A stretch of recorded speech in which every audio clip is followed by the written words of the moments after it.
Welcome to Sip Royal Blended Tea. With the world on edge and the injustice of George Floyd, many have finally had a voice. Meghan Markle's biographer Omid Scobie reveals his own experience with racism resulted in him losing his first job in journalism and admits fear has stopped him from speaking out. The Queen's Commonwealth Trust in support of Black Lives Matter said we all have the power to effect positive change. It is time to speak up and speak out. Well, today, Omid Scobie has revealed his experience with racism in a candid post. The writer, who has co-written the Duke and Duchess of Sussex's upcoming biography Finding Freedom, Harry and Meghan and the Making of a Modern Royal Family, took to Twitter during the Black Lives Matter movement, to speak out against injustice in society. He revealed that fear has previously stopped him from speaking about his experiences relating to his mixed-race heritage. Omid said recalled how he lost his first job in journalism after fighting back against a workplace incident. Taking to Twitter, Omid wrote, "I see some asking why, in the past, I didn't always publicly speak up about racism or racial bias, and the answer,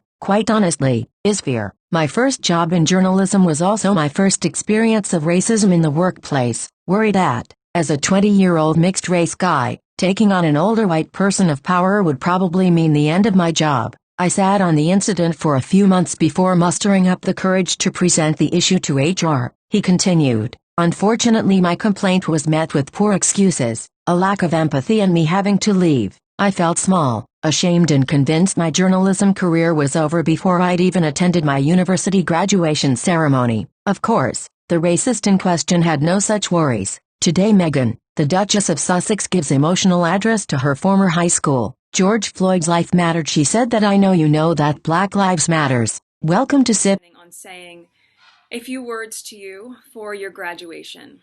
And as we've all seen over the last week, what is happening in our country and in our state and in our hometown of LA has been absolutely devastating. And I wasn't sure what I could say to you. I wanted to say the right thing, and I was really nervous that I wouldn't, or that it would get picked apart. And I realized the only wrong thing to say is to say nothing. Because George Floyd's life mattered, and Breonna Taylor's life mattered, and Philando Castile's life mattered, and Tamir Rice's life mattered. And so did so many other people whose names we know and whose names we do not know.